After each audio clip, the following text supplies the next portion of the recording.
শুনেছেন। আমি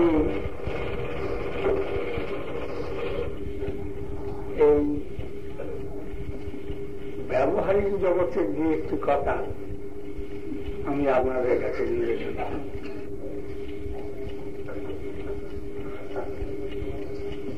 আপনাদের মধ্যে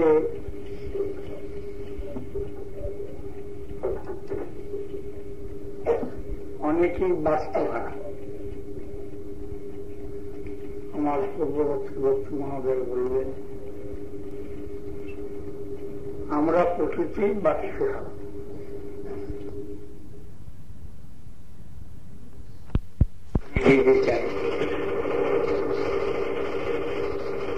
যারা প্রকৃতপক্ষে পূর্ববঙ্গের থেকে এই দেশে এসে উপস্থিত হয়েছে,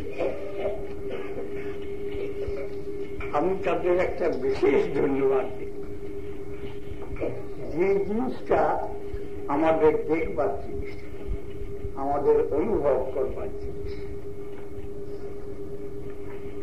মূলত কি পাকিস্তানে তারা সকলেই ধনী ব্যক্তি ছিলেন, অবস্থাপন্ন লোক ছিলেন, বাড়ি ঘর দৌড় বিষয় সম্পত্তি প্রচুর পরিমাণে ছিল, কিছু কমানো, আত্মীয় স্বজন সমস্ত পরিত্যাগ করে চলে এসেছে। কি জন্য, কেন চলে এলো? সেই পাকিস্তানে থাকলেই হতো।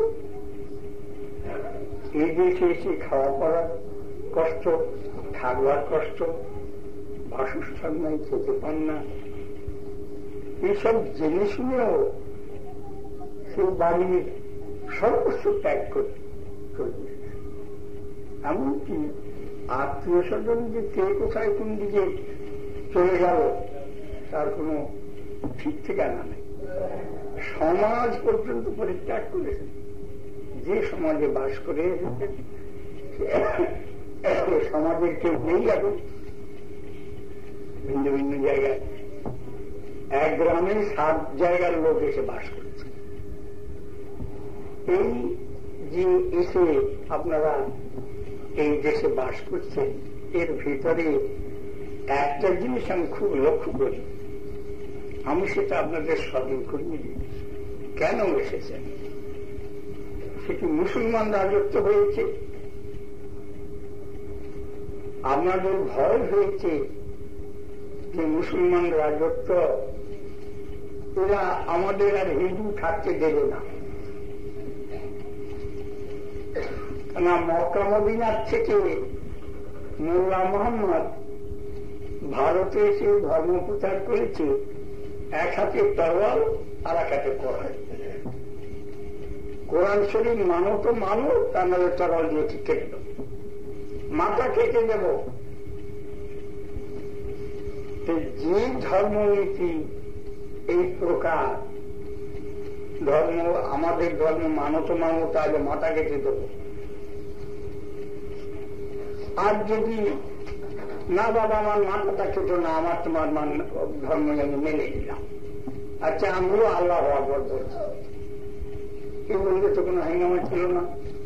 আপনারা সেখানে আপনাদের বিষয় সম্পত্তি সমস্তই থাকত, খাওয়া দাওয়া প্রচুর পরিমাণে হতো, আরো মুসলমানরা খুব আদর করত। আপনারা সমস্ত পরিত্যাগ করে চলে এসেছেন। কি জন্য? ধর্ম রক্ষার জন্য। আমরা ধর্ম পরিত্যাগ করব না। আমার আত্মীয় স্বজন পিতামাতা সব যায় যায়,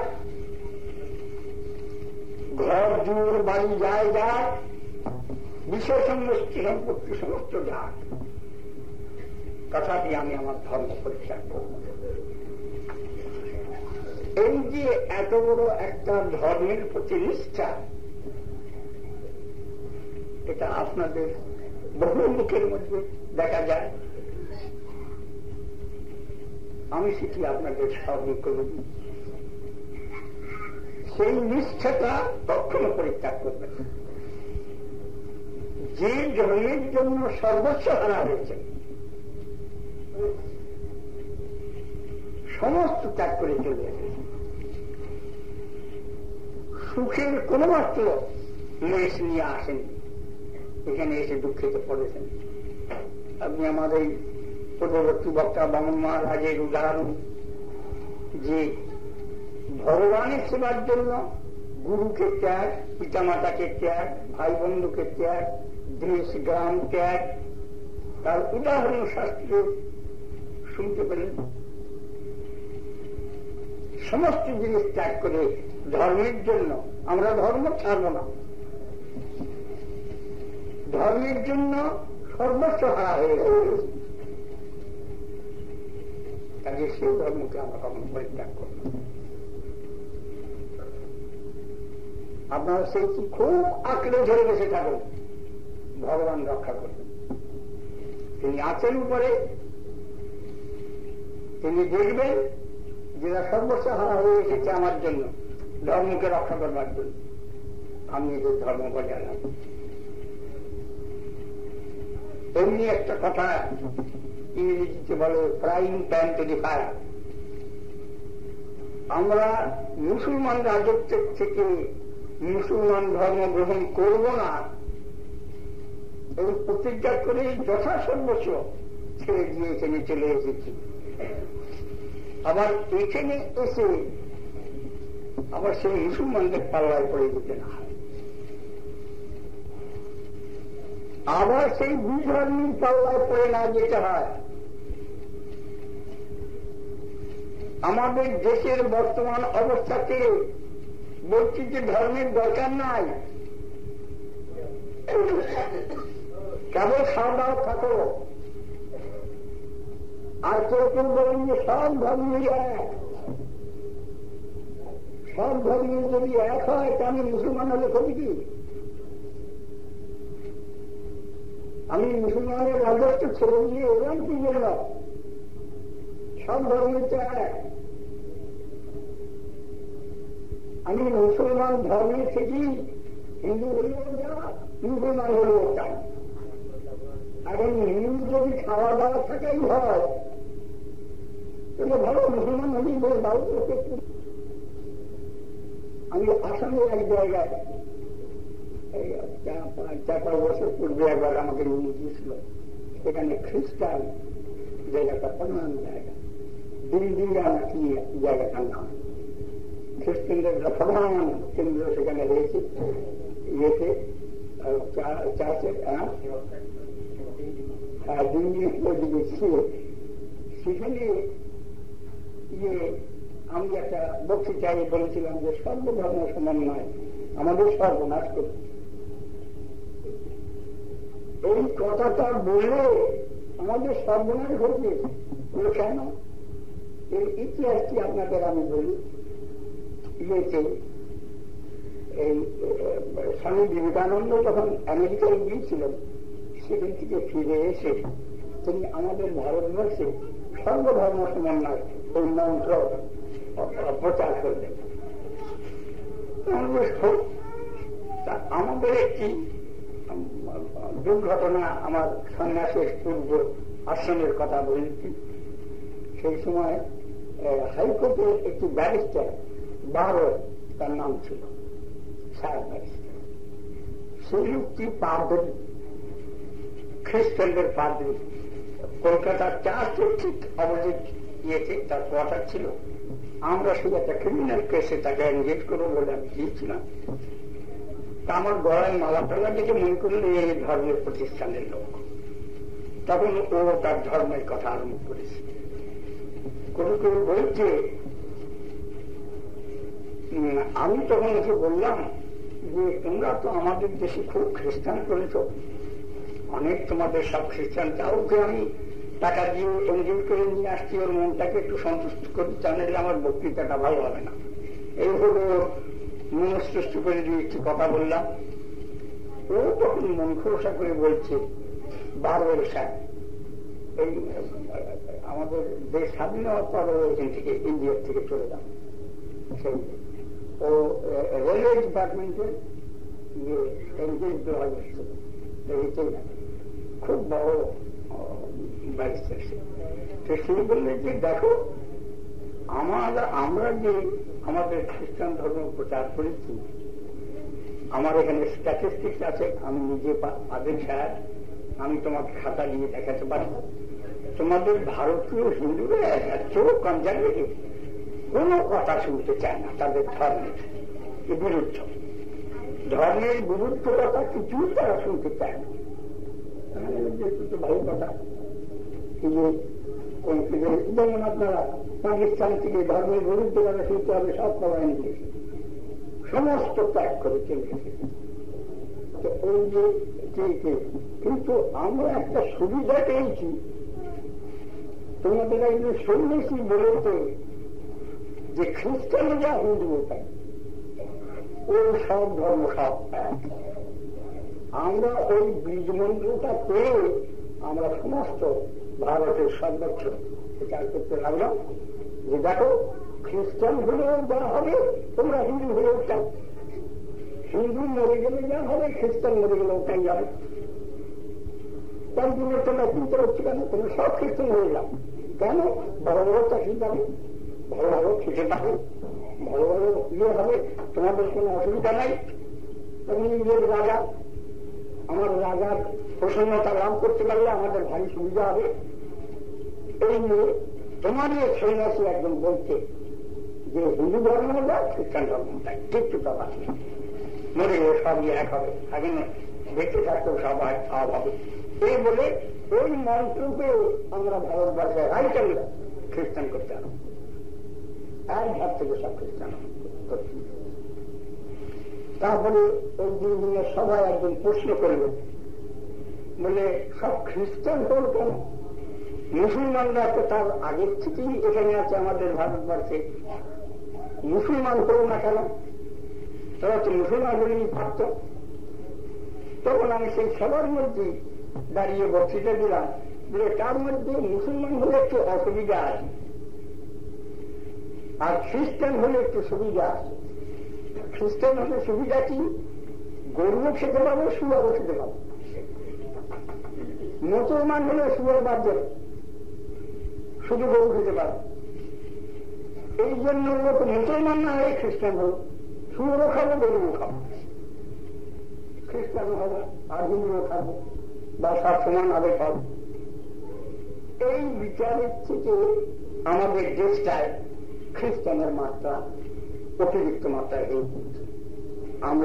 আমি যেখানে বক্তৃতা দিয়েছিলাম সেখানে বোধহয় শ্রোতা 4-5,000 লোক শ্রোতা হয়েছিল, মাঠের মধ্যে প্যান্ডেল করে হয়েছিল।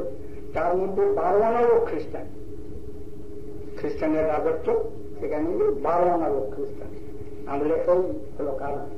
তার মানে হুঁশিয়ার হন আগের থেকে, ওই সমস্ত কুমন্ত্রণাগুলো কখনো শুনবেন। যদি কেউ বলতে আসে তখনই তার গলা টুকি চেপে যাবে। আর যদি তোমাদের এই সমস্ত কথাই সত্য বলে বিচার হয়, সে একজন স্বামীজি সে বলছে তার দ্বারা অন্য উদ্দেশ্য থাকতে পারে। আমরা যে উদ্দেশ্যে নিয়ে যাচ্ছি যে সব এক, যদি ধর্মের নীতি হয়ে থাকে বা ইয়ে হয়ে থাকে, যখন হিন্দুস্তান পাকিস্তান হয়ে গেল তখন এখান থেকে রাষ্ট্র থেকে বড় বড় পাকিস্তানে যে বড় ছিল ওই হিন্দু মুসলমান সবাই তোমরা সব মিলিয়ে থাকো, এই দেশে থাকো, যেতে হবে না, এই দেশ ছেড়ে যেতে হবে না, বাস্তুহারা হয়ে সব সর্বনাশ করতে হবে না। তোমার যদি এই দেশে এসে ভারতের ঘাড়ে বোঝে চলে যাবে, কোন যে শিক্ষা তো দিতে পারো না। তারাও অন্তঃকরণে জানে যে এটা মিথ্যা শিক্ষা, এই শিক্ষা নিলে সর্বনাশ হবে। এই শিক্ষায় শিক্ষিত হলে যারা তাদের হিন্দুও থাকতে হবে না, একজন সে মুসলমান হবে না, খ্রিস্টান। আরো একটা কথা আমি ফলটিকারে ধরতে পারি, যদি সর্বধর্ম সমন্বয় বলে বিচার যদি আমাদের হৃদয়ের মধ্যে থাকে, তাহলে আমেরিকায় গিয়ে খ্রিস্টানগুলোকে হিন্দু করবার কি দরকার? খ্রিস্টানগুলোকে পাঁচটা খ্রিস্টানকে হিন্দু করে নিয়ে আসছে কেন? সেও যা আমিও চাই, হিন্দুও যা খ্রিস্টানও চাই, একটা বিহত। আমি অযোগ করে না বলি যে হিন্দু ধর্ম সকলের কাছে, তাই খ্রিস্টানগুলোকে কনভার্ট করে নিয়ে আসে, একবারে বিচার করছে। এই যে সব চিন্তাধারা কতগুলো আমাদের ভ্রান্তি এনে দিয়েছে। দেশে একটা ধর্মের প্রধান জ্ঞানী এই সমস্ত অপপ্রচারের দ্বারা আমাদের হিন্দু ধর্মটা নষ্ট হচ্ছে। লোক আর হিন্দু থাকছে না। সনাতন ধর্মের, এই জন্য আমরা বলি সনাতন ধর্মের কথা। আমরা সনাতন ধর্মের প্রচার করতে, সনাতন ধর্ম আপনারা গ্রহণ করবেন, সনাতন ধর্ম আপনাদের পরিত্যাগ করতে হবে। এই যে আমাদের বর্তমান সামাজিক অবস্থা, হাজার হাজার বছর ধরে যে আমাদের ভারতবর্ষে যে সামাজিক ব্যবস্থা রয়েছে, সামাজিক ব্যবস্থায় যারা করেছে, আর যে দেশে যারা যে সমস্ত ব্যবস্থা করেছে, আমার পূর্ববর্তী বক্তৃতা সকলেই এসব বিষয়ে বলেছে, তত দুঃসন্ন উৎসৃঙ্খল সবচেয়ে সাজিত বক্তৃতা। দুঃসঙ্গ পরিত্যাগ করে সৎসঙ্গ করতে হবে। দুঃসঙ্গ আমরা করব না। আমাদের ভারতীয় কৃষ্টি চাকরি খ্রিস্টানরা আমাদের দেশে এসেছে, তারা দেশের রাজা, হত্যাকর্তা, বিধাতা, আমাদের ফাঁসি ছুরি দিতে পারে, সবই করতে পারে। তাদের সঙ্গে আমরা কি ব্যবহার করেছি? কোন খ্রিস্টানকে ঘরের মধ্যে উঠতে দেয়, তুই খ্রিস্টান, ঘরের দিয়ে গোবর দিয়ে লিখে দেবে, দিয়ে দেবো, বাইরে বাংলায় দাঁড়িয়ে থাকতে। আমাদের সমাজে আসতে দেব না, তুমি খ্রিস্টান।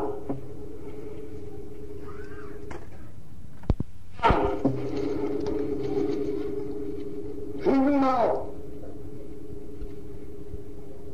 আমরা যে উন্নততম স্থানে অবস্থান করি, পৃথিবীর যত চিন্তাধারা, ধর্ম নামে যত চিন্তাধারা রয়েছে, সমস্ত চিন্তার থেকে ভারতীয় আর্য ঋষিগণের চিন্তা সর্বোত্তম, তার কাছেও যেতে পারে, এই বিশ্বাস আমাদের পূর্ণ রয়েছে। সেই জন্য খ্রিস্টান হোক, মুসলমান হোক, বাইরে দাঁড়া, ঘরে উঠিস, তোরা অস্পৃশ্য। আমাদের চিরন্তন প্রথায় আমরা ত্যাগ করবো। এখন সবসময় একটা ধুয়া, একটা পাপ শিক্ষা, নাস্তিকতা শিক্ষা, ধর্মবিরুদ্ধ শিক্ষা, এই দিকে আসলো আমাদের অন্তঃকরণের থেকে সেই জিনিসটা এখন যায়নি। আপনারা যারা পাকিস্তান থেকে এখানে এসেছেন, বাস্তুহারা বলে যেখানে বলি, এটা বড় একটা ধর্মের কাজ করেছেন। ভগবান পূর্ণ সহায় থাকবেন, ধর্মের জন্য আমি জীবন দেব, ঘর বাণিজ্য ও আত্মীয় স্বজন সমস্ত বিষয় কিচ্ছু আমি চাই ধর্ম। ধর্মস্য তত্ত্বমে নিহিতম গুহায়াম মহাজনগণ আবাতার্স পন্থা। মহাজনগণের আদেশ নির্দেশ, তারা যা সংস্কৃতি লিখে দিয়েছে, আমাদের সেই পথে চলতে হবে। রামাসামা যদু এসে এক একটা যা তা বললি, আমরা সেটা ধর্মের শিক্ষা বলে গ্রহণ করবো না। আমরা কখনোই সে ধর্মের শিক্ষা বলে গ্রহণ করবো না। আমাদের ভারতবর্ষে, এই ভারতবর্ষে হিন্দু ধর্ম, সনাতন ধর্ম সর্বাপেক্ষা প্রাচীন। খ্রিস্টান মাত্র 2000 বছর। আপনারা খ্রিস্টান 1967 সাল আপনারা লেখেন, আমি 1967 চাই করেছি, 2000 বলি। খ্রিস্টান ধর্মের উৎপত্তি হয়েছে 2000 বছর মাত্র। তার পূর্বে সেগুলো বন্য জানোয়ার। লন্ডনের লোকগুলো দেখে বন্য জন্তু জানোয়ার ছিল, ল্যাংটা ঘুরে বেড়াতো। এই 2000 মাত্র ধর্মের কথা শিখেছে। যীশু খ্রিস্ট 30 বছর ভারতবর্ষে এসে ধর্মের কথা শিখে গিয়েছিল। তার লাইফের মধ্যে লেখা আছে, তার মধ্যে 30 বছরের ইতিহাস রাখা নাই। মৃত্যু গেলে ধরা ধরে যাবে। সে যে ভারতবর্ষে এসে খানিকটা শিখে গেছে, সেই বিচারটা লোকে জমে যাবে। এই জন্য এক প্রকার এই আমেরিকা 500 বছরের কথা, তারপর বঙ্গবন্ধু তারা আমাদের দেশে হত্যাকর্তা বিচার দাঁড়িয়ে বসে যা স্লোগান দিচ্ছে, যে কোনো শিক্ষাটা ইংরেজি ভাষায় বললে হ্যাঁ ঠিক বলেছে, বাংলায় বললে বা আসামি ভাষায় বললে বা সংস্কৃত ভাষায় বললে সে কথার কোনো দাম হবে না। ও অনেকে বিলেত থেকে এসেছে, ও এই কথা ঠিক কথা, বিলেত থেকে এসেছে, চুরের আড্ডাখানার থেকে এসেছে, ডাকাতের আড্ডাখানার থেকে এসেছে।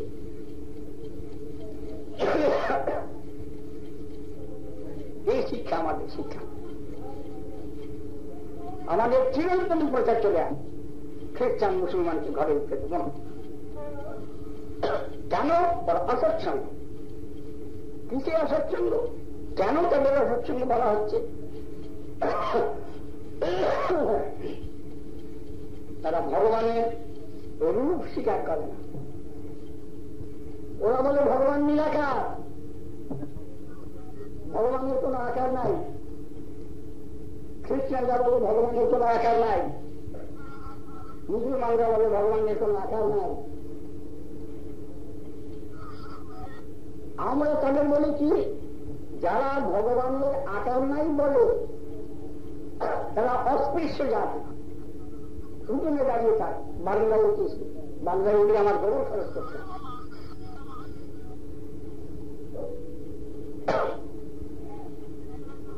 ভগবানের রূপ স্বীকার করে না, শক্তির রূপ স্বীকার করে না।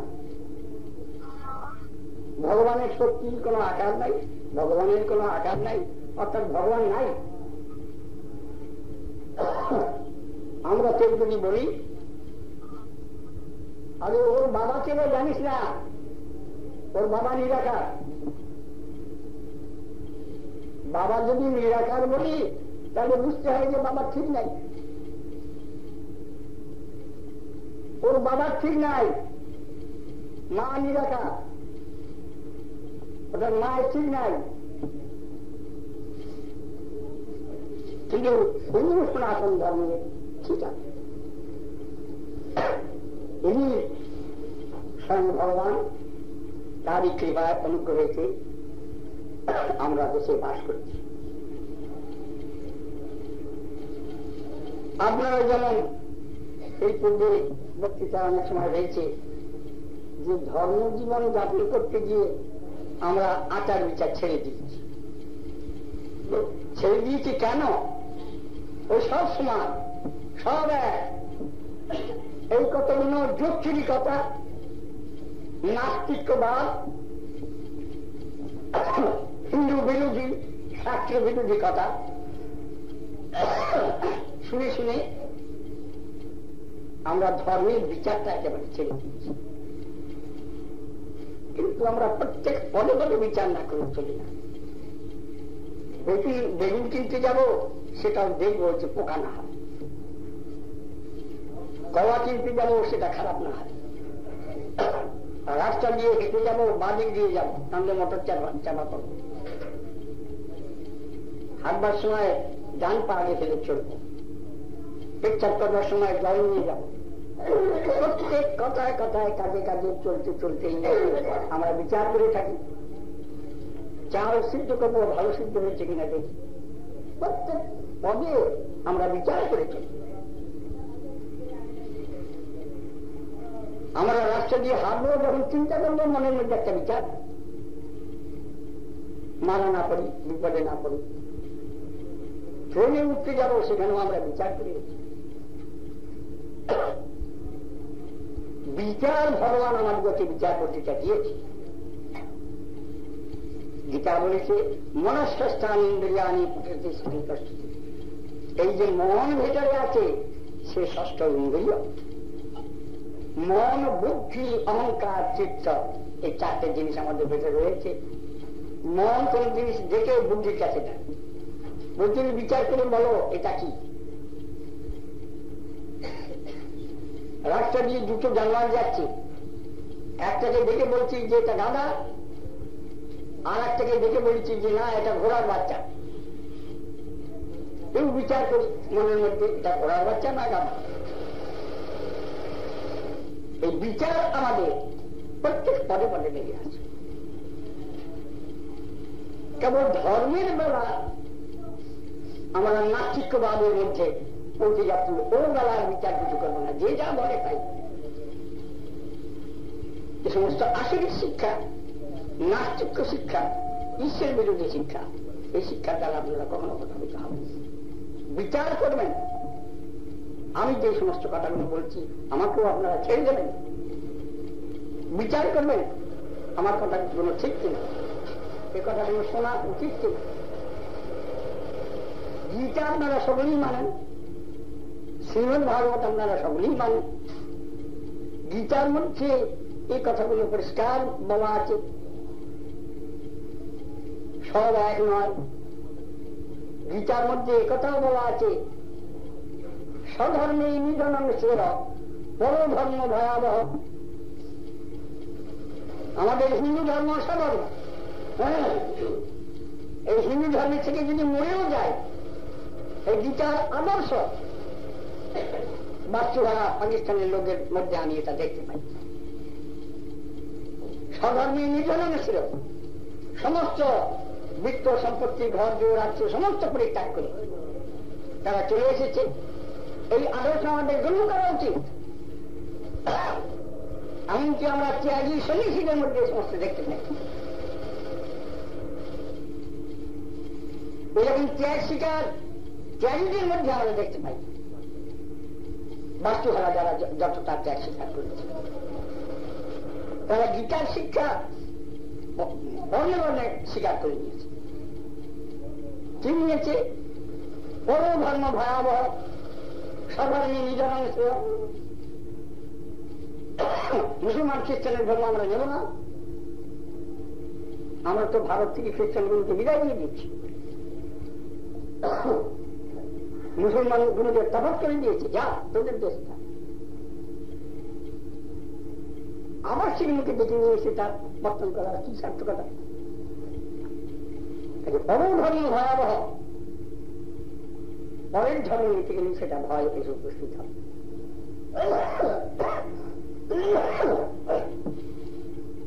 নানা প্রকার অসুবিধা এসে যায়। আরো শিক্ষা গীতায় কি দিয়েছেন? ওই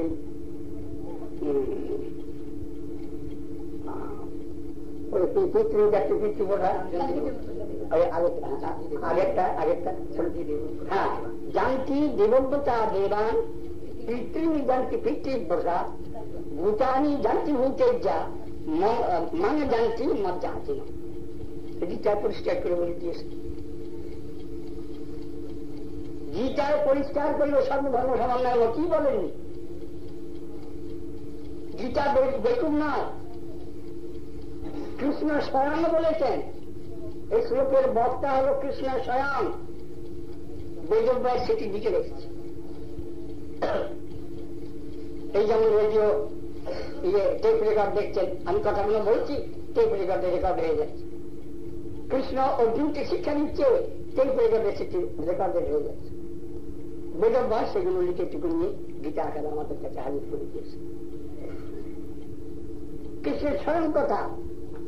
কৃষ্ণ বলছে দেবান জানতি দেবব্রতা, যারা দেব দেবীর উপাসনা করছেন তারা দেবলোকে যাবেন।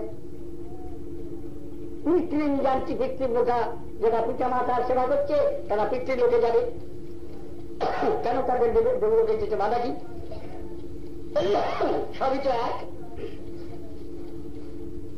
ভূতানি জানতি ভূতের যা, ভূত সকলের পূজা যারা করে তারা সেই ভূতলোকে যাবে। কিন্তু মানে জানছি মজ্জা আছে। কৃষ্ণ বলছে আমার উপাসনা যারা করবে তারা আমার কাছে আছে। যারা কৃষ্ণ উপাসনা করবে তারা কৃষ্ণের কাছে যাবে।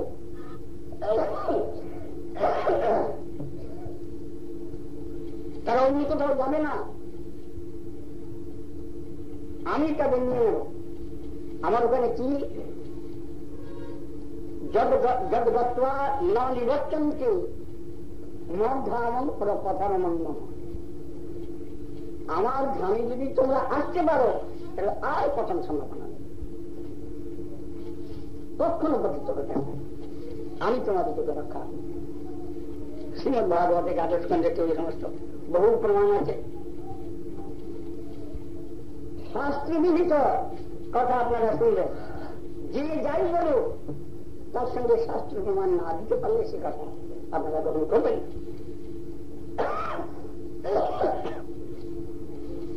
তাই আমাদের এই যে হিন্দু ধর্মের উপরে নানা প্রকার যুগ যুগান্তর থেকে, বহু কাল থেকে নানা প্রকার অত্যাচার অবিচার এসব হয়ে আসছে। হয়ে আসলেও ধর্ম কোনদিন নষ্ট হয়নি। যে যুগে হয়তো 1 লক্ষ ছিল, অন্য যুগে হয়তো 10,000 আছে। মূল জিনিসটাকে কেউ ধ্বংস করতে পারে। যদিও চেষ্টা চলেছে রাজ শাসন, এক সময় একটা রাজা এসে তার নিজে ধর্ম চিন্তা এগুলো চালাবার জন্য চেষ্টা করেছে, করেও আমাদের ভারতের কোন হানি করতে পারে, ভারতের ধর্ম চিন্তার স্রোতটাকে নষ্ট করতে পারে। এখন ঘরের শত্রু বিভীষণ হয়ে পড়েছে। এখন আমরা উঠে পড়ে লেগেছি যে ধর্মটা যাতে উঠে যায়, খ্রিস্টানরা মুসলমানরা যাতে ঢুকে পারে, তাদের নিয়ে থাকবো। এখন আমাদের বড় বড় মিনিস্টাররা মুসলমানের সঙ্গে বিয়ে করছে, মুসলমানকে স্বামী করছে, আর যিনি পুরুষ তিনি মুসলমান মেয়ে মানুষ বেটি সাহেব নিয়ে এসে ঘরে করছেন, এইরকম করছেন। আমাদের এই দেশে তো আপনারা আপনাদের কর্মকর্তারা এসেছে কিনা, আসাম দেশে আমি কয়েক জায়গায় প্রচার করতে গিয়ে ক্ষেত্রে এরকম উপস্থিত দেখেছি। ধর্মটাকে একেবারে উড়িয়ে দিতে হবে। তার প্রধান কি, হিন্দু ধর্মেতে যে সমস্ত শব্দগুলো চলন আছে এগুলো বদলে দিতে হবে। গুরু এই শব্দটা উচ্চারণ করতে দেব না। আগে গুরু ট্রেনিং পাশ করে এসে পাঠশালায় পণ্ডিত হতো, আর এই গুরু ট্রেনিং শব্দটা উঠে গিয়েছে, ওটা বেসিক ট্রেনিং। খবরদার গুরু ট্রেনিং বলো না, বললে নম্বর দাম না, বেসিক ট্রেনিং বলো। আর কাকে বেসিক ট্রেনিং এ পাশ করাবো? মুসলমান রান্না করে দেবে, যে খাবে, যে হিন্দু খাবে সে পাশ করে, তার মিলে পাশ হতে দেবো না। আপনাদের আসনে এটা চলেছে। আমি প্রত্যক্ষ প্রমাণ দিতে পারি। আমার একটি শিষ্য স্কুলের মাস্টারি করে, সে পড়তে গিয়েছিল, তাকে বললে যে তুমি এই মুসলমানের রান্না করে দেবে, এটা তোমার খেতে হবে। সে আমার কাছে জিজ্ঞাসা করলে কখনো তুমি সব স্পর্শ পর্যন্ত করবে না। সে গিয়ে বললে যে আমি স্পর্শ করবো না, আমি বেসিক ট্রেনিং পড়তে এসেছি, তোমার খেতে আসিনি, আমি আমার খাবো। তাই নিয়ে ওনার তক্কাতক্কি হয়ে তাকে সাসপেন্ড করলো, যা তোমাকে ভর্তি দেবো না, কি মুসলমানে খাই, এই অপরাধ। সে সাসপেন্ড হয়েছিল 8 মাস। আমি তাকে বললাম যে তুমি ওদের খোঁজাখুঁজি করতে যাও। আমাদের ভারতীয় সংবিধানে আছে এটা ধর্ম নিরপেক্ষ রাষ্ট্র, আমার ধর্ম আমি পালন করি, তুমি জোর করে আমাকে মুসলমান করে যান। এই জন্য তাকে আমি কয়েকদিন আগে বলে দিয়েছি যে তুমি চেষ্টা করো। সে গরিব মানুষ, আমি বলে টাকা আমি দেবো, টাকা আমি দেবো, যে শিক্ষা লাভ করো, খামখেয়ালি যা তা জায়গাখুরি বিচার চালাতে দেওয়া হবে না। আপনারা যদি কেউ শিক্ষা বিভাগে থাকেন, আমি বলতে পারি না, হুঁশিয়ার হয়ে থাকবেন, প্রতিবাদ করবেন। একদিন সেই কলেজের প্রিন্সিপাল আমার কাছে এসে হাজির হয়েছে, একজন পার্লামেন্টের মেম্বার, দুজন এসে আমাকে বলছে যে না আমরা একটা খুব ভালো করেছি। কি ভালো করেছি? বলে আমরা মাংস খেতে যাই না, এখন মাংস খেতে দিন না, এটা তো বেশ ভালো কথা, মাংস খেতে দিচ্ছেন না, এটা তো ভালো কথা। তা আমি সে সময় রহস্যটা জানি। যখন এবার চলে গেল তখন একটি ছেলে আমাকে বলছে যে মাংস খেতে দিচ্ছেন নাকি এটা আপনি বুঝতে পারেন রোজা? বলে না, ওদের ওই হোস্টেলে বউ দিয়ে পাতা কাটা হয়, তো হিন্দুরা পাতা এক কোপে কেটে তার মাংসটা রান্না করে খায়। তাই হোস্টেলে এক কোপে পাতাটা কেটে তার মাংস রান্না করতে চেয়েছে। মুসলমানরা বলেছে যে আমরা এই মাংস খাবো না। ওরা কেন খাবে না? তোমরা তো পাতার মাংস খাও, আমরা পাতার মাংস খাই, জবাই দিয়ে খাই, আড়াই কোপে কেটে তারপরে সেটা খাই, এক কোপে পাতার মাংস আমরা খাই। তারপর মুসলমানরা সব প্রতিবাদ করবে, বলে এক কোপে পাতার মাংস আমরা খাবো না। সেই পাতাটা ফেলে দিতে বাধ্য হলো, সে আর কোথাও খেয়ে বলে রান্না হলো না, মুসলমানরা খায়। কিন্তু হিন্দুদের জোর করানো হচ্ছে যে তাদের রান্না খেতে হবে। মুসলিমদের জোর তারা বজায় রাখছে, আর হিন্দুর চিন্তাধারা তারা এইরকম।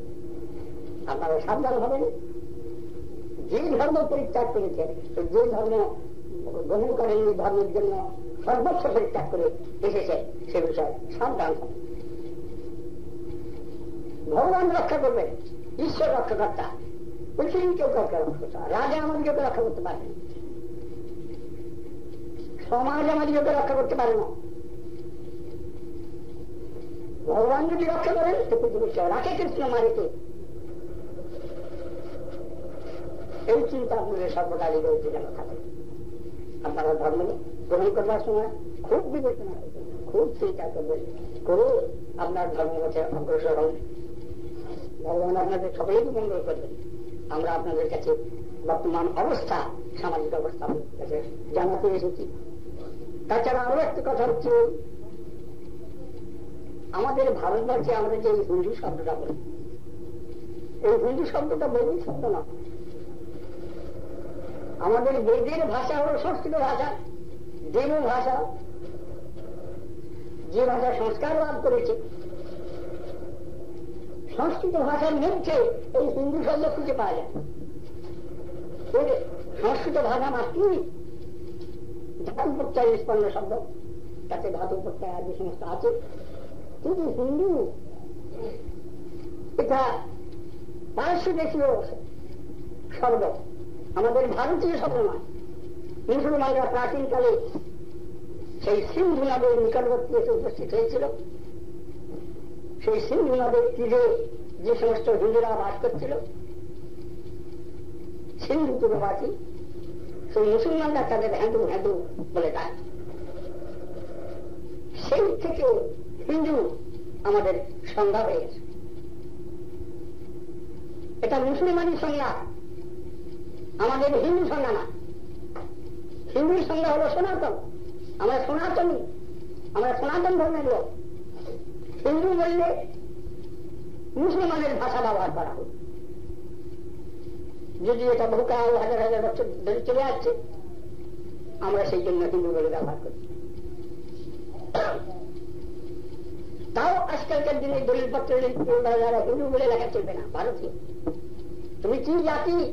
হিন্দু, এ কথা লেখা চলবে না, ভারতীয়।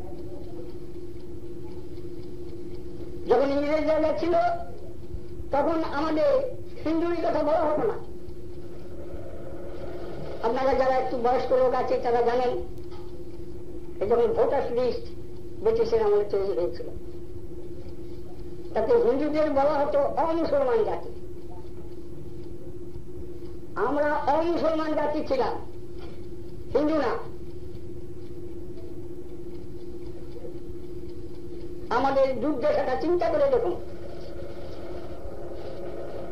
আমরা আমাদের নিজেদের পরিচয়টা ভুলে গেছি। পরিচয় দিতে গেলেও জোর করে বন্দুক দিয়ে থামিয়ে দেওয়া হচ্ছে। এই সমস্ত কথা বলতে যাওয়া হবে।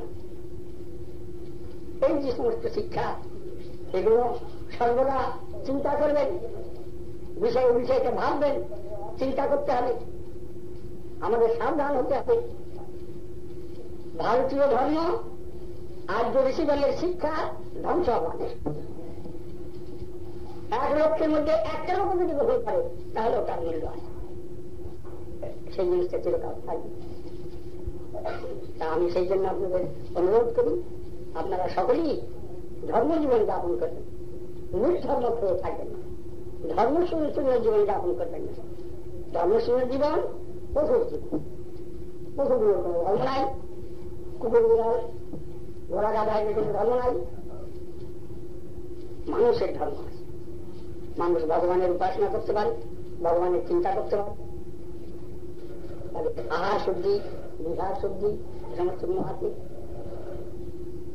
আমরা বিধর্মীর কোন পোশাক নেব না, বিধর্মীর কোন আচার ব্যবহার নেব না, তোমরা করো কি, আমরা আমাদের আর যদি যে শিক্ষা সেই অনুসারে চলব। আমরা এখানে মত করেছি পার্বতী বাবু এবং তার স্ত্রী 1 খণ্ড জমি দান করেছেন এখানে মত করবার জন্য। আমরা চিরকালই আপনাদের নিকটে ধর্মের কথা, ধর্মের শিক্ষা আপনাদের কাছে দেব। যে কোনো ধর্মের কথা আছে শুনলে সেগুলো শাস্ত্রের সঙ্গে বাজিয়ে নেবেন, বা আমাদের কাছে এখানে যারা মঠের যারা দায়িত্ব নিয়ে থাকবেন তাদের কাছে আসবেন, এসে জিজ্ঞাসা করবেন যে বিষয়টা গিয়ে বলছে এটা গীতা কি বলছে, শ্রীমদ ভাগবত কি বলছে, বেদ কি বলছে, উপনিষদ কি বলছে, এগুলো শোনা দরকার। বেদ তার আগেকার নাম ছিল শ্রুতি।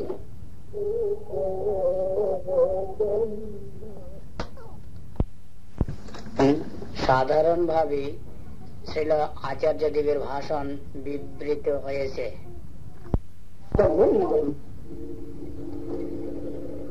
যিনি শব্দ ব্রহ্ম দিতে পারেন তার কাছে শব্দ ব্রহ্ম নিতে হবে। যে শব্দ ব্রহ্ম দিতে পারে না, যার জীব হাতে শব্দ ব্রহ্ম উচ্চারিত হয় না, তিনি কি করবেন? তিনি কতগুলো শব্দ বলেন, যেমন গীতি শোনা নয়, তেমনি নেগেটিভ শব্দ নয়। শব্দ ব্রহ্ম আর শব্দ সামান্য এক কথা না। শব্দ ব্রহ্ম একটা জিনিস, শব্দ ব্রহ্ম শ্রবণ করলে মুক্তি লাভ, শব্দ সামান্য শ্রবণ করলে মুক্তি লাভ করা যায়। শব্দটা বায়ুমূল্যায়নের থেকে হয়েছে, কিন্তু শব্দ ব্রহ্ম যেটা বায়ুমূল্যায়নের থেকে হয় সেটা অপরাধ ব্রহ্মতত্ত্ব, সেটা সর্বরূপ আত্মদিক থেকে সেগুলো শ্রবণ করতে হয়, তা না শুনলে মুক্তি হয়। বহু আমাদের দেশে সমাজে কথা আছে যে দীক্ষা না নিলে হাতের জল শুদ্ধ হয় না। কথা ঠিকই, হাতের জল শুদ্ধ হয় না, দীক্ষা নিতে হবে। হাতের জল শুদ্ধ করবার জন্য কেমন করবে, তার মুক্তি হচ্ছে না। প্রকৃত অবস্থায় যে কার্য সেটা সিদ্ধি হচ্ছে না। প্রমাণ যে হচ্ছে কোথায়, শব্দ ব্রহ্ম না পেয়ে শব্দ সামান্য জিনিস, আসল জিনিস না পেয়ে নকল জিনিস পেয়েছে। বাহ্যিক দেখতে একরকম কিছু তাবাক নেই। এই সমস্ত জিনিস আপনারা যারা করবেন, বিচার না করলে কখনো ভগবানকে লাভ করতে পারা যায়। অতি নিজে তত্ত্ব সাধারণ জ্ঞানীতে তাকে পাওয়া যায়। আমরা আর আপনাদের অধিক সবাই নেব না, আমি এই কথা আজকে আপনাদের থেকে বিদায় গ্রহণ করি। আপনাদের কার কার কি প্রশ্ন ছিল সেগুলো এখন রাত হয়েছে, যদি আপনাদের অসুবিধা হয় কালকে সকালে একটু আলোচনা করতে পারি। আমরা তো এদিন থাকি, মহারাজরা সবাই দিন থাকেন, আসলে তাদের কাছে প্রশ্ন করলে পেতে পারে, কোনো বাধা নেই। হ্যাঁ, আনন্দগিরি ছিল শঙ্করাচার্যের পার্সোনাল সার্ভিস দিত। সে রান্না করে খাওয়া দাওয়া, কাপড় চোপড় ধুয়ে দেওয়া, শোয়া বিছানা পরিষ্কার করে রাখা, এইসব কাজ আনন্দগিরি ছিল। সে মূর্খ, লেখাপড়ি কিচ্ছু জানত না। এবং পদ্মপাদ, তারপরে হস্তামলক, সুরেশ্বর, এরা হল প্রধান পণ্ডিত। এগুলো শঙ্কর জয় গ্রন্থের মধ্যে সব বর্ণনা আছে, শঙ্করের লাইফে দিয়েছে সংস্কৃত গ্রন্থ মধ্যে বর্ণনা আছে। একদিন কাশীতে শঙ্করাচার্য বসে আছে ইয়েতে, তিনি বেদান্তের ব্যাখ্যা করবেন, ইয়েতে অদ্বৈতবাদ আলোচনা করবেন, এই সমস্ত সম্বন্ধে ইয়ে হবে, সভা হয়ে আসে, হয়ে আসে। এখন শঙ্করাচার্য কিছু বলছে, চুপ করে বসে আছে। তখন পদ্মপাদ বলছে, প্রভু আপনি বসে আছেন কেন? যারা শ্রোতা সব এসে গেছে, আর তো ইয়ে নেই, আপনি আলোচনা আরম্ভ করুন। তখন শঙ্করাচার্য বলল যে আনন্দগিরি তো আসেনি, সে ওই সকালবেলা কাপড় চোপড় ধোয়ার জন্য গঙ্গার ঘাটে গেছে, সে তো আসেনি। তো তার জন্য বসে থাকেন কেন? সে তো মূর্খ লোক, সে তো আপনার কথা কিছু বুঝবে না, তার জন্য বসে থাকার দরকার কি? পদ্মপাতই বলি নিজের পার্সোনাল অ্যাসিস্ট্যান্ট সেবা কাজ করে, তার উপরে একটু টান আসে। শঙ্কর কথাটা শুনে খুব দুঃখিত বলে, আমার শিষ্য কাছে থাকে, তাকে এইরকম ভাবে ঘৃণা করুন লোকটা। তারপরে ওই আনন্দগিরি গঙ্গার থেকে কাব্য যখন এসেছে, এসে ওই শঙ্করাচার্য তখন তাকে শক্তি সঞ্চার করে দিয়েছে। আনন্দগিরি দিয়েছে। তখন আনন্দগিরি দণ্ডবোধ করে উঠি শঙ্করের স্তব আরম্ভ করল সংস্কৃত ভাষায়। এত হাই স্ট্যান্ডার্ডের সংস্কৃত আজ পর্যন্ত বলবার লোক হয়নি, এত মূর্খ এইরকম তার। তখন পত্রপাঠ বলি গুরু সর্বনা,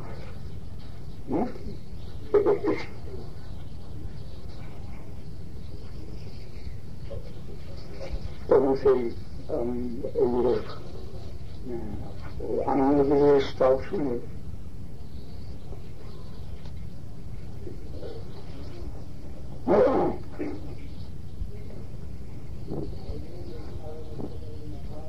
পদ্মপাদ ক্ষমা চেয়ে